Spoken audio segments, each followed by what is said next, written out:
El universo elegante, de Brian Greene. Capítulo 7. Lo súper de las supercuerdas.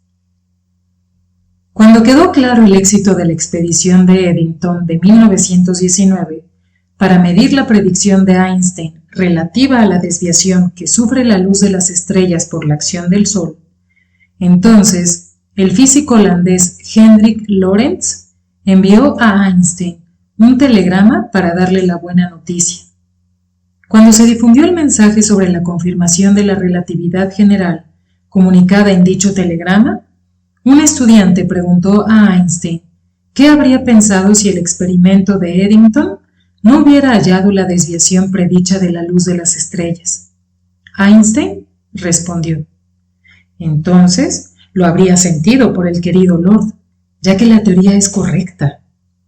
Por supuesto, si los experimentos realmente no hubieran confirmado las predicciones de Einstein, la teoría de éste no sería correcta y la relatividad general no se hubiera convertido en un pilar de la física moderna. Pero lo que Einstein quería decir era que la relatividad general describe la gravedad con una elegancia interna tan profunda, con unas ideas tan sencillas, aunque poderosas, que a Einstein le parecía difícil imaginar que la naturaleza pudiera pasarla por alto. La relatividad general, según el punto de vista de Einstein, era demasiado hermosa para ser errónea. Sin embargo, los juicios estéticos no sirven como árbitros en el discurso científico. En última instancia, las teorías se juzgan por cómo les va cuando son confrontadas con los hechos experimentales duros y fríos. Pero esta última afirmación está sujeta a una calificación inmensamente importante. Mientras la teoría se construye, su incompleto estado de desarrollo impide con frecuencia asegurar detalladamente sus consecuencias experimentales. No obstante, los físicos han de optar y han de formular juicios sobre la línea de la investigación a la que conviene llevar su teoría parcialmente completa. Algunas de estas decisiones vienen dictadas por la coherencia lógica interna. Ciertamente, exigimos que cualquier teoría sensata evite los absurdos lógicos. Otras decisiones están guiadas por una percepción de las implicaciones experimentales cualitativas de una construcción teórica en relación con otra. Generalmente, no nos sentimos interesados por una teoría si ésta no puede mostrar ningún parecido con lo que encontramos en el mundo real que nos rodea. Pero ciertamente, se da el caso de que algunas decisiones tomadas por los físicos teóricos se basan en un sentido estético, un sentido de cuáles son las teorías que tienen una elegancia y una belleza en sus estructuras, y están en correspondencia con el mundo que percibimos. Por supuesto, nada garantiza que esta estrategia conduzca a la verdad.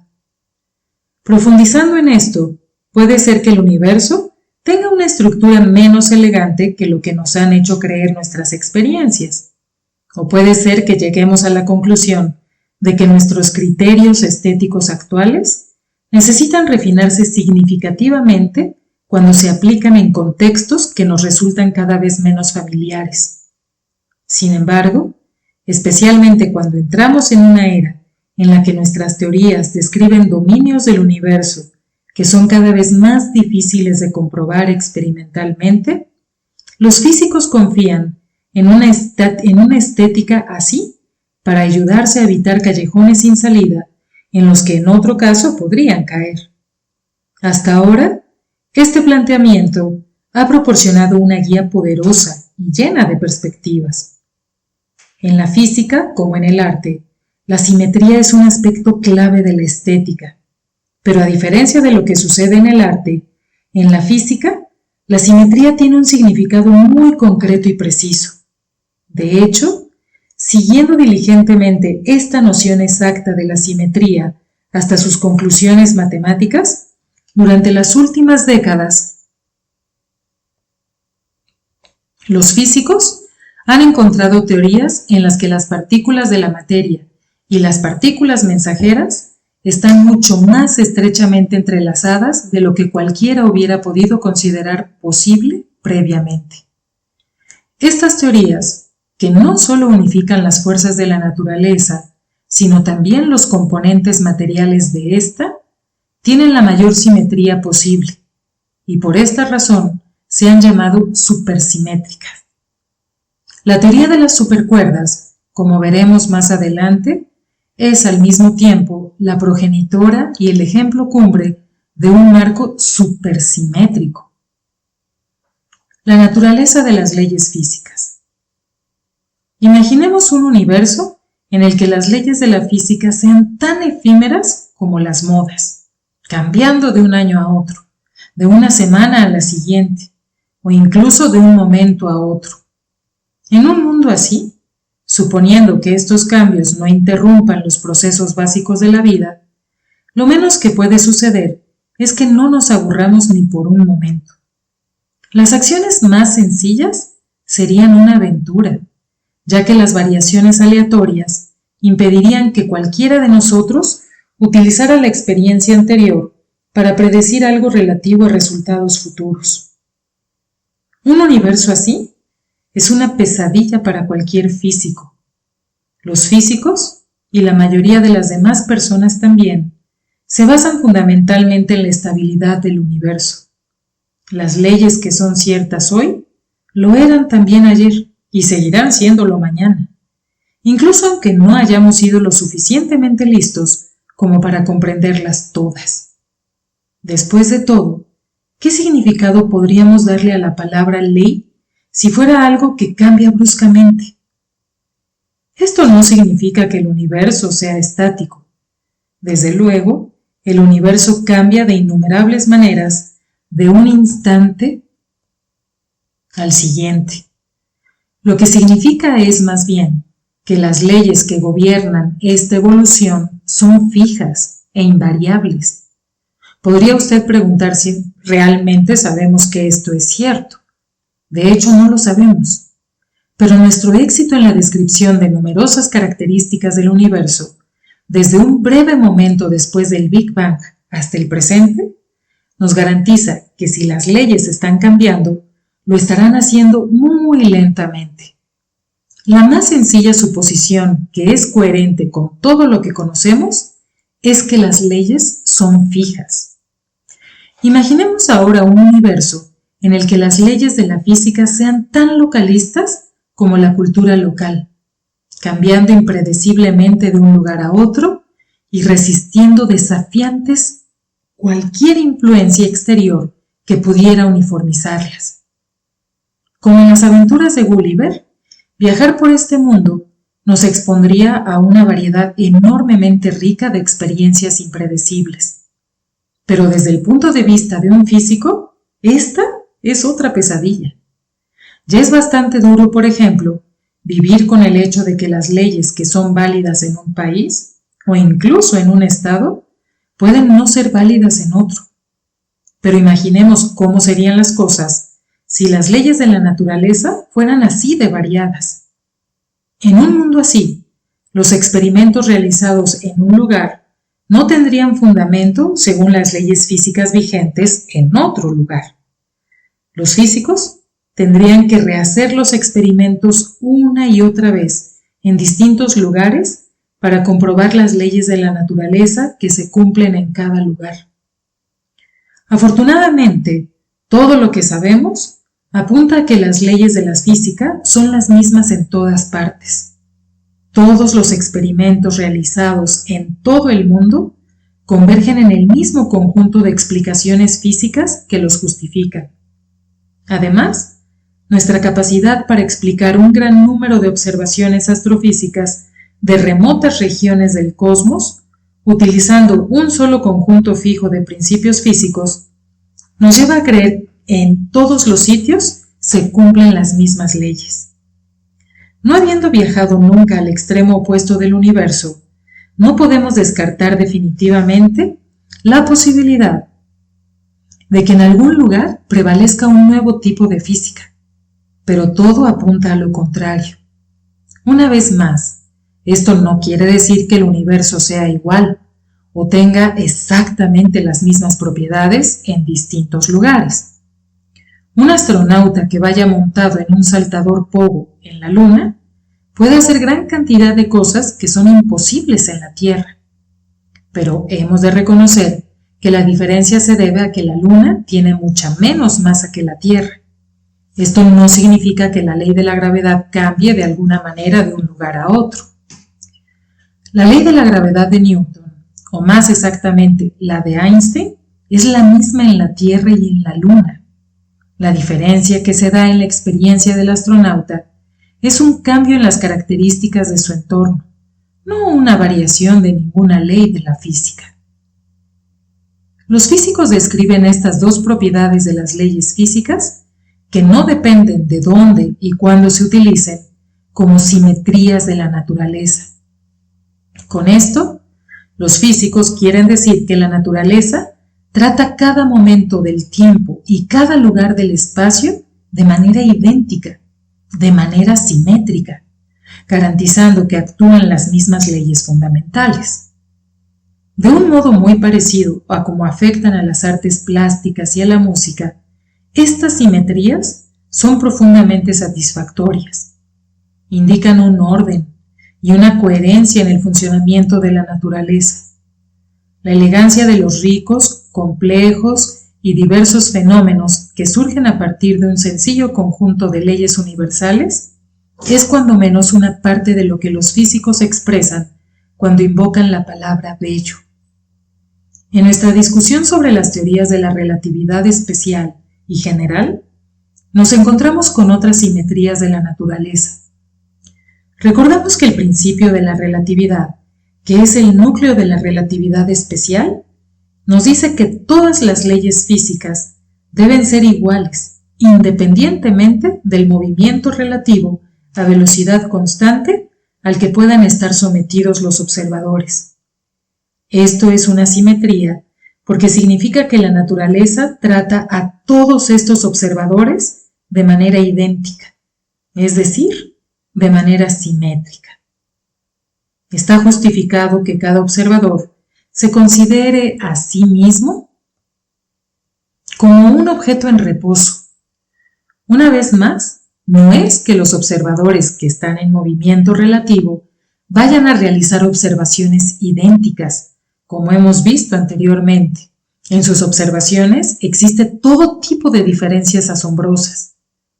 Lo que sí es cierto es que, como sucede con las experiencias diferentes de aquel aficionado al saltador pogo en la Luna y en la Tierra, las diferencias en la observación reflejan características del entorno.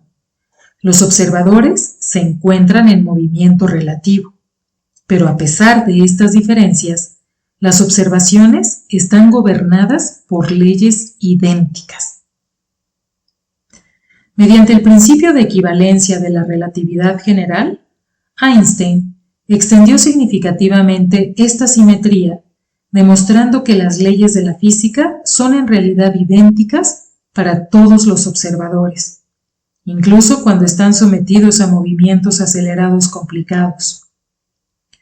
Recordemos que Einstein logró esto constatando que un observador con movimiento acelerado está plenamente justificado cuando afirma que se encuentra en reposo y que la fuerza que percibe se debe a un campo gravitatorio. Una vez que la gravedad está incluida en este marco, todos los posibles puntos de observación están en pie de igualdad total. Más allá del atractivo estético que es intrínseco a este tratamiento igualitario de todo movimiento, hemos visto que estos principios de simetría desempeñaban un papel decisivo en las asombrosas conclusiones halladas por Einstein concernientes a la gravedad. Existen otros principios de simetría relacionados con el espacio, el tiempo y el movimiento que las leyes de la naturaleza tengan que respetar. Si piensa usted sobre esto, se le podría ocurrir otra posibilidad más. Las leyes de la física no deberían tener en cuenta el ángulo desde el cual se realizan las observaciones.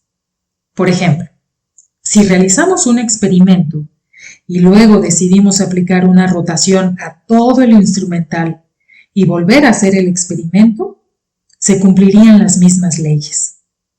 Esto se conoce como simetría de rotación y significa que las leyes de la física tratan de la misma manera todas las orientaciones posibles. Se trata de un principio de simetría de la misma categoría que los comentados anteriormente. ¿Existen otras simetrías? ¿Hemos pasado alguna por alto? Se podría sugerir las simetrías de Gauss, calibración, asociadas con las fuerzas no gravitatorias, como se comentó en el capítulo 5. Estas son ciertamente simetrías de la naturaleza, pero de tipo más abstracto. Aquí nos centramos en simetrías que tienen un vínculo directo con el espacio, el tiempo o el movimiento. Con esta condición, es probable que ya no se nos ocurran más posibilidades. De hecho, en 1967, los físicos Sidney Coleman y Jeffrey Mandula pudieron comprobar que ninguna otra simetría asociada con el espacio, el tiempo o el movimiento podría combinarse con las que acabamos de comentar y dar como resultado una teoría que tuviera algún parecido con nuestro mundo. Sin embargo, posteriormente, un examen más detenido de este teorema, basado en las ideas de varios físicos, puso de manifiesto precisamente una sutil evasiva. El hallazgo de Coleman y Mandula no utiliza plenamente simetrías sensibles a algo conocido como spin. El spin. Una partícula elemental, como por ejemplo un electrón, puede describir órbitas en torno al núcleo de un átomo de una manera muy parecida al movimiento de la Tierra alrededor del Sol. Sin embargo, en la descripción tradicional de un electrón como partícula puntual, se pondría de manifiesto que no hay analogía con el giro de la Tierra en torno a su eje.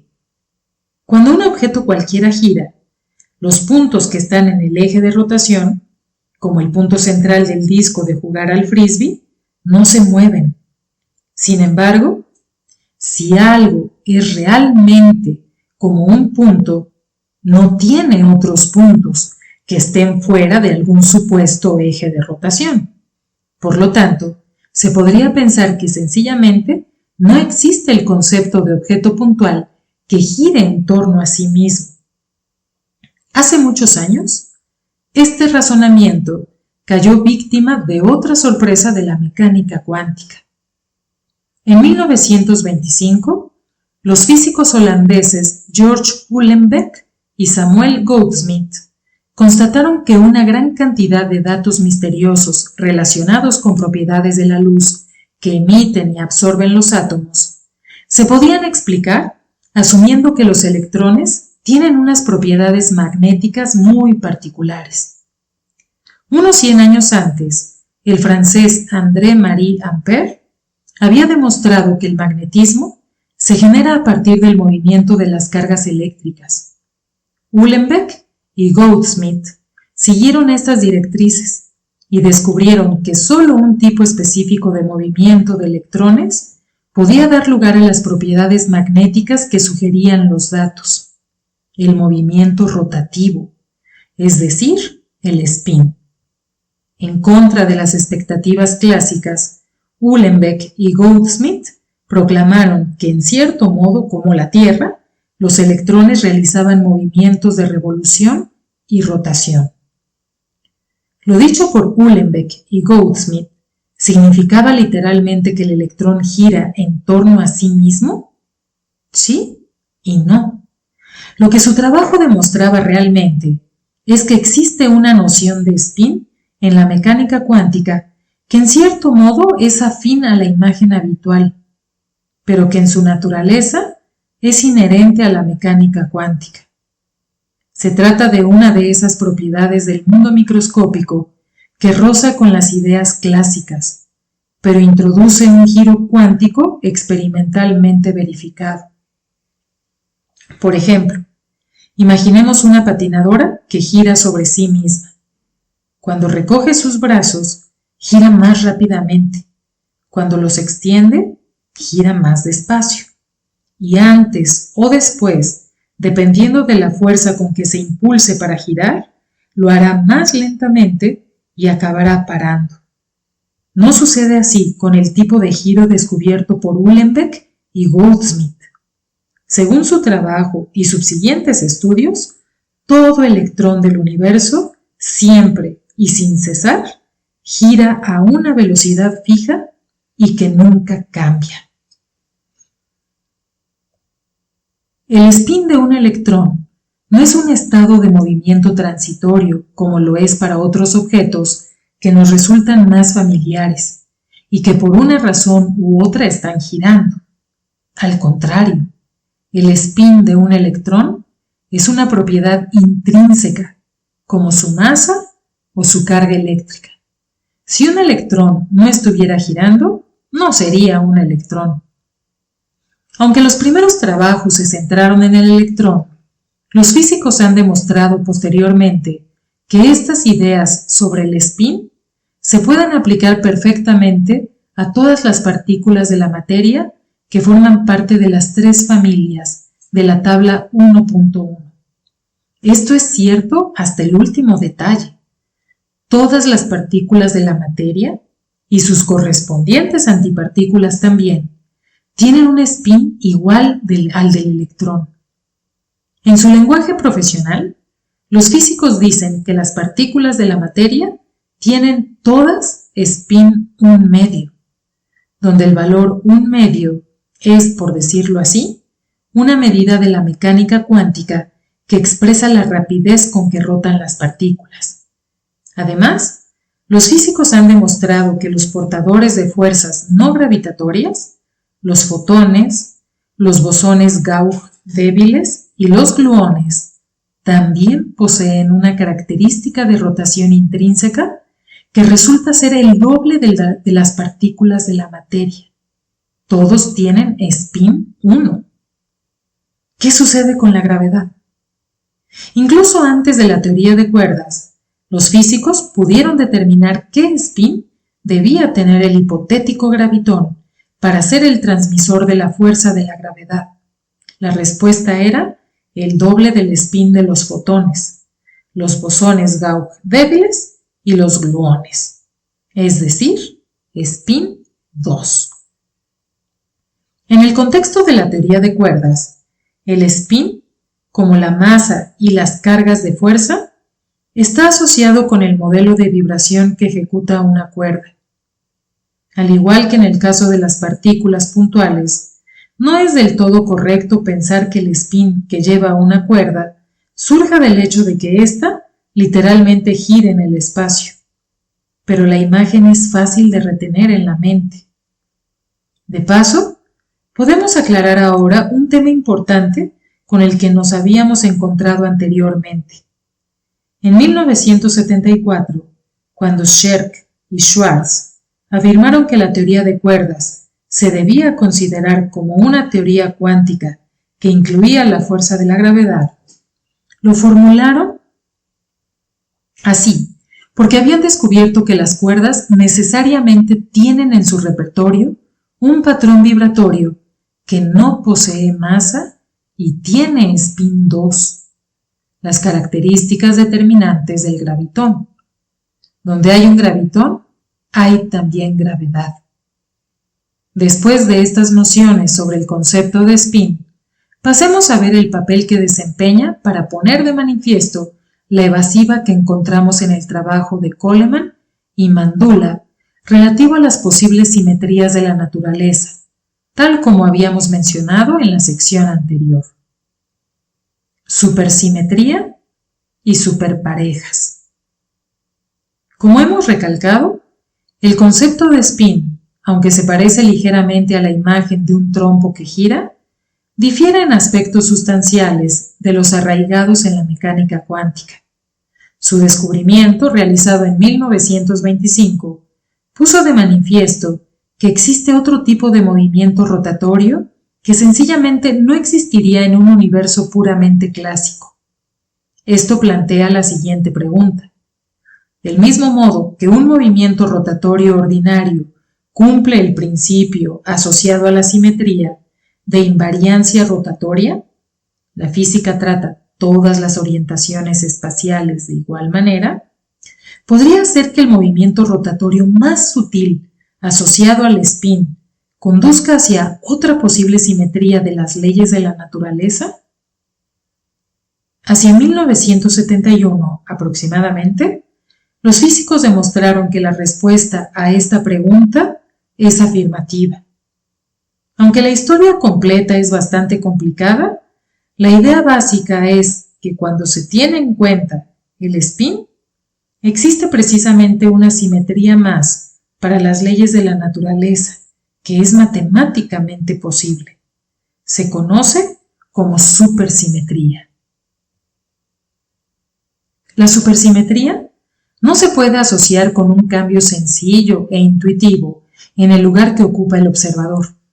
Los desplazamientos en el tiempo, los cambios de ubicación espacial, de orientación angular y de la velocidad del movimiento agotan estas posibilidades.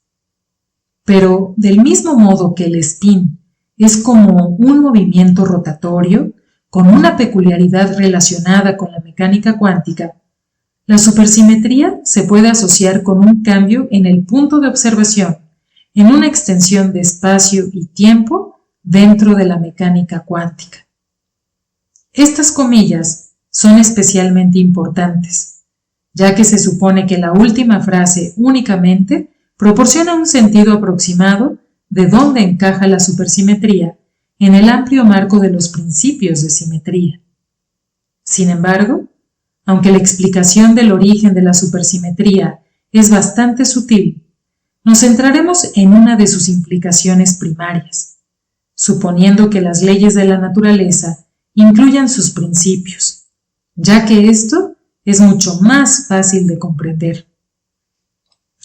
A principios de la década de 1970, los físicos descubrieron que si el universo es supersimétrico, las partículas que hay en la naturaleza deben estar formando pares, cuyos valores de spin respectivos difieren en media unidad.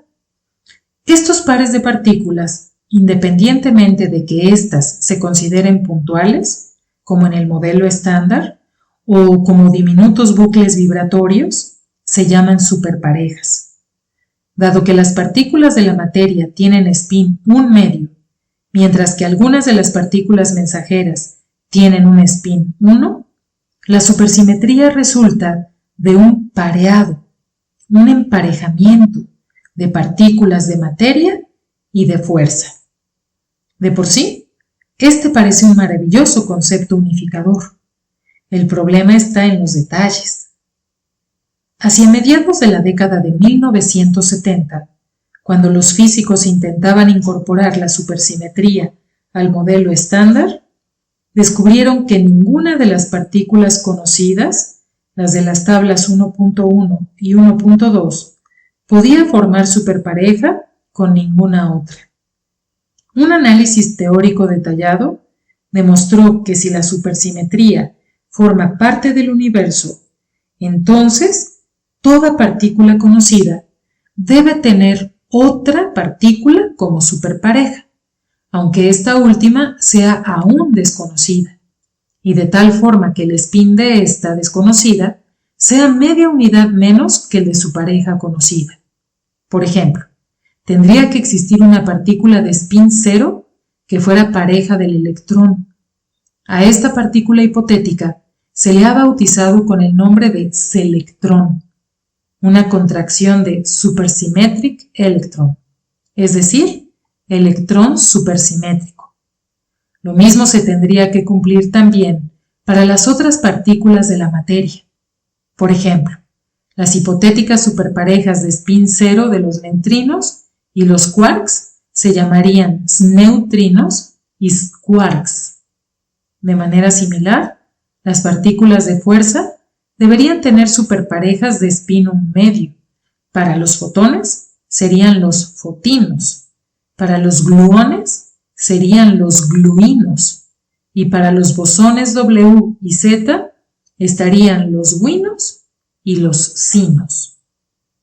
Así pues, mirando todo esto con mayor detalle, la supersimetría parece ser una característica terriblemente antieconómica. Requiere una enorme cantidad de partículas adicionales que acaban duplicando la lista de componentes fundamentales. Dado que nunca se ha detectado ninguna de las partículas que podrían ser superparejas, estaría justificado retomar la observación de Rabi, mencionada en el capítulo 1, que sobre el descubrimiento del muón iba un paso más allá diciendo: nadie ha pedido una supersimetría, y rechazaba radicalmente este principio de simetría. Sin embargo, existen 3 razones por las cuales muchos físicos creen firmemente que desechar la supersimetría está fuera de nuestro alcance y sería bastante prematuro. Veamos estas razones. La defensa de la supersimetría, antes de la teoría de cuerdas. En primer lugar, desde un punto de vista estético, los físicos consideran difícil creer que la naturaleza respetaría casi todas las simetrías que son matemáticamente posibles, aunque no todas. Desde luego, pudiera ser que realmente se estuviera dando una utilización incompleta de la simetría, y eso sería una lástima. Sería como si Bach, después de haber desarrollado numerosas voces entrelazadas para confeccionar un ingenioso modelo de simetría musical, hubiera dejado sin escribir el compás final resolutorio. La segunda razón es que incluso dentro del modelo estándar, una teoría que ignora la gravedad, las cuestiones técnicas espinosas que van asociadas a los procesos cuánticos se resuelven rápidamente si la teoría es supersimétrica.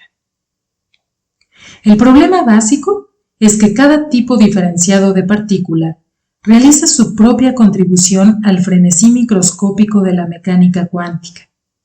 Los físicos han descubierto que en medio de este frenesí, ciertos procesos en los que participan las interacciones entre partículas siguen siendo coherentes solo si los parámetros numéricos del modelo estándar están finamente calibrados, hasta más de una parte entre 1000 billones, para anular los efectos cuánticos más perniciosos.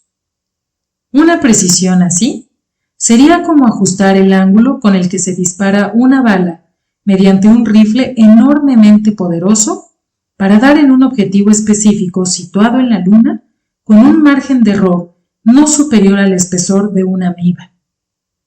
Aunque algunos ajustes numéricos para lograr una precisión análoga se pueden hacer dentro del modelo estándar, muchos físicos contemplan con bastante recelo una teoría que está construida de una manera tan delicada que falla si un número de la que depende se modifica en el 15º dígito después de la coma.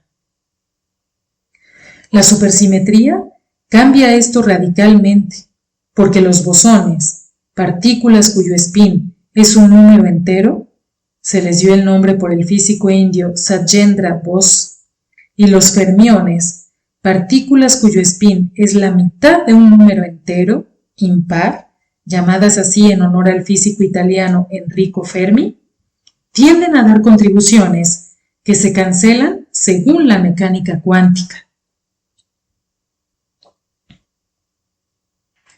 Como los extremos opuestos de un columpio, cuando los temblores cuánticos de un bosón son positivos, los de un fermión tienden a ser negativos y viceversa.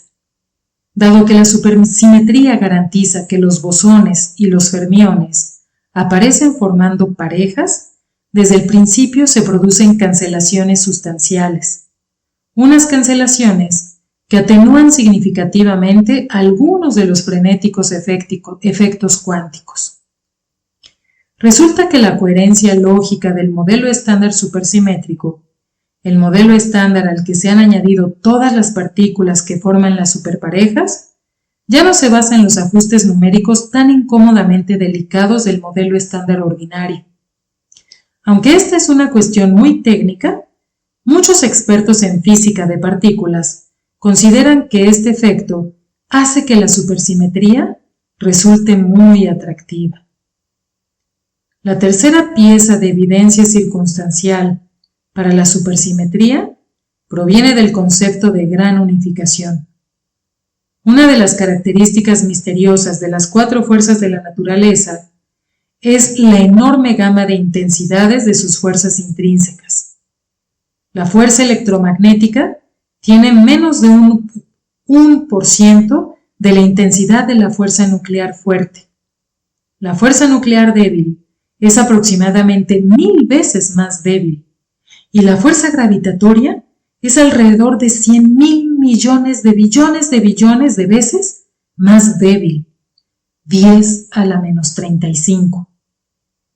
Siguiendo el trabajo abrecaminos que mereció al fin el premio Nobel de Glasgow, Salam y Weinberg, y que establecía una profunda conexión entre la fuerza electromagnética y la fuerza nuclear débil, comentado en el capítulo 5, en 1974, Glasgow, junto con Howard Georgi, su colega de Harvard, sugirió la posibilidad de establecer una conexión análoga con la fuerza nuclear fuerte. El trabajo de estos dos últimos, que proponía una gran unificación de 3 de las 4 fuerzas, difería de un modo esencial de los planteamientos de la teoría electrodébil, considerando que las fuerzas electromagnética y nuclear débil surgieron a partir de una unión más simétrica cuando la temperatura del universo descendió hasta alrededor de 1000 billones de grados sobre el cero absoluto, 10 a la 15 grados Kelvin. Georgi y Glasgow demostraron que la unión con la fuerza nuclear fuerte habría sido constatable solo a una temperatura unos 10 billones de veces más elevada, alrededor de 10.000 billones de grados sobre el cero absoluto, 10 a la 28 grados Kelvin. Desde el punto de vista de la energía, esto es alrededor de 1000 billones de veces la masa del protón, o aproximadamente 4 órdenes de magnitud menos que la masa de Planck.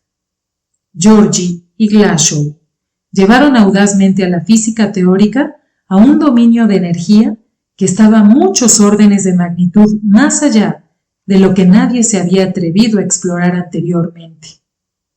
Un trabajo posterior realizado en Harvard por Georgi, Helen Quinn y Weinberg en 1974 hizo aún más manifiesta la potencial unidad de las fuerzas no gravitatorias dentro del gran marco unificado. Dado que su contribución sigue desempeñando un papel importante en la unificación de las fuerzas y en la valoración de la importancia de la supersimetría en el mundo natural, vamos a dedicar un momento a explicar este trabajo. Todos somos conscientes de que la atracción eléctrica entre dos partículas de carga opuesta o la atracción gravitatoria entre dos cuerpos provistos de masa se vuelve más fuerte a medida que la distancia entre los objetos disminuye. Se trata de unas características sencillas y muy conocidas dentro de la física clásica. Sin embargo, surge una sorpresa cuando estudiamos el efecto que la física cuántica tiene en las intensidades de las fuerzas. ¿Por qué ha de tener algún efecto la mecánica cuántica? La respuesta, una vez más, alude a las fluctuaciones cuánticas. Cuando examinamos, por ejemplo, el campo de fuerza eléctrica de un electrón, lo estamos examinando en realidad a través de la niebla de las erupciones y aniquilaciones momentáneas de los pares partícula-antipartícula que se producen por toda la región del espacio que rodea a dicho electrón.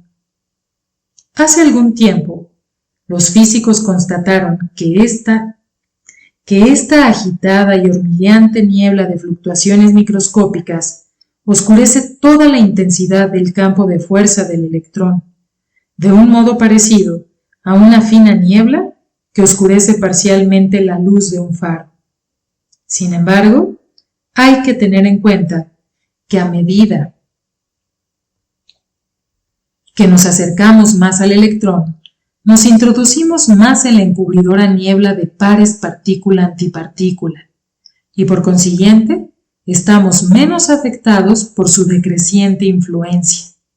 Esto implica que la intensidad del campo eléctrico de un electrón aumentará a medida que nos acerquemos a él. Los físicos consideran que este aumento en intensidad, según la mecánica cuántica, cuando nos acercamos cada vez más al electrón, es diferente del aumento conocido dentro de la mecánica clásica, y ponen de manifiesto esta diferencia diciendo que la intensidad intrínseca de la fuerza electromagnética aumenta a escalas de distancia menores. Esto indica que la intensidad aumenta no solo porque estemos más cerca del electrón, sino también porque se vuelve visible una mayor parte del campo eléctrico intrínseco del electrón. De hecho, aunque nos hemos centrado en el ejemplo del electrón, esta discusión es aplicable asimismo a todas las partículas que poseen carga eléctrica y se resume diciendo que los efectos cuánticos hacen que la intensidad de la fuerza electromagnética aumente cuando se observa a escalas de distancia más cortas. ¿Qué sucede con las otras fuerzas del modelo estándar? ¿Cómo varían sus intensidades intrínsecas con la distancia? En 1973, Gross y Frank Wilczek en Princeton e independientemente David Politzer en Harvard estudiaron esta cuestión y hallaron una respuesta sorprendente. La nube cuántica de erupciones y aniquilaciones de partículas amplifica las intensidades de las fuerzas nucleares fuerte y débil. Esto implica que cuando las examinemos a distancias más reducidas, penetramos más hacia el interior de esta burbujeante nube y por consiguiente estamos menos sometidos a la amplificación que produce. De esta manera, las intensidades de estas fuerzas se hacen más débiles cuando se comprueban a distancias más cortas. Georgi, Quinn y Weinberg tomaron esta constatación y rápidamente llegaron a un final extraordinario. Demostraron que cuando estos efectos del frenesí cuántico se contabilizan minuciosamente, el resultado neto es que las intensidades de las tres fuerzas no gravitatorias tienden a juntarse. Dado que las intensidades de estas fuerzas son muy diferentes a las escalas que son accesibles para la tecnología actual, Georgi, Quinn y Weinberg argumentaron que esta diferencia se debe en realidad al efecto diferente que la bruma de la actividad microscópica cuántica tiene sobre cada fuerza. Sus cálculos demostraron que si se penetra en esta bruma al examinar las fuerzas, no a las escalas habituales que utilizamos en nuestro entorno, sino como ellas actúan, a distancias de aproximadamente una centésima de milésima de billonésima, 10 a la menos 29 de un centímetro, un mero factor 10.000 veces mayor que la longitud de Planck, las intensidades de las tres fuerzas no gravitatorias resultan ser iguales. Aunque esté muy lejos del dominio de la experiencia común, la elevada cantidad de energía necesaria para percibir distancias tan pequeñas era una característica del universo primitivo turbio y caliente, cuando tenía una edad de más o menos una milésima de trillonésima, 10 a la menos 39 de segundo, cuando su temperatura era del orden de 10 a la 28 grados Kelvin, como se ha mencionado anteriormente. Casi del mismo modo que una colección de ingredientes dispares, trozos de metal, madera, rocas, minerales, etc., se fusionan unos con otros y se convierten en un plasma homogéneo y uniforme cuando se calientan a una temperatura suficientemente alta, estos trabajos teóricos sugieren que la fuerza electromagnética y las fuerzas nucleares fuerte y débil se fusionan todas ellas a unas temperaturas inmensas para dar una única y gran fuerza. Esto se muestra esquemáticamente en la figura 7.1. Figura 7.1. Las intensidades de las tres fuerzas no gravitatorias, cuando operan a escalas de distancias cada vez más cortas, o lo que es equivalente, cuando actúan sobre procesos de energía cada vez mayor, a menor distancia, estas tres fuerzas convergen. Aunque no disponemos de la tecnología necesaria para sondear escalas de distancia tan diminutas o para producir unas temperaturas tan abrasadoras, desde 1974 los experimentadores han refinado significativamente las mediciones de las intensidades de las tres fuerzas no gravitatorias en unas condiciones habituales normales. Estos datos, los puntos de partida para las curvas de intensidad de las tres fuerzas en la figura 7.1, son los que se utilizaron para las extrapolaciones mecánico-cuánticas realizadas por Georgi, Quinn y Weinberg. En 1991, Ugo Amaldi, del CERN, Wim de Boer y Hermann Furstenau, de la Universidad de Karlsruhe, en Alemania, rehicieron los cálculos de las extrapolaciones de Georgi, Quinn y Weinberg, utilizando estos refinamientos experimentales, y demostraron dos hechos significativos. En primer lugar, las intensidades de las tres fuerzas no gravitatorias casi coincidían, pero no del todo, a escalas de distancias pequeñísimas. Por consiguiente, alta energía, alta temperatura, como se muestra en la figura 7.2. Figura 7.2.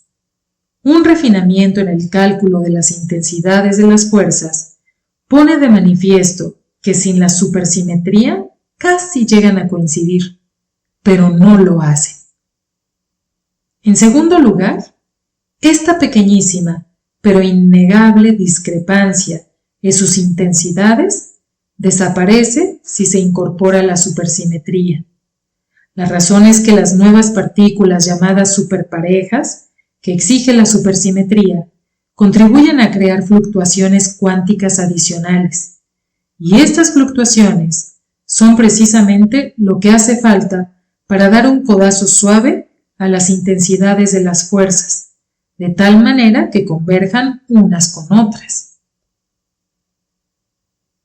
Para muchos físicos, es extremadamente difícil creer que la naturaleza elija las fuerzas de tal modo que tengan unas intensidades que casi, pero no del todo, se unifican microscópicamente.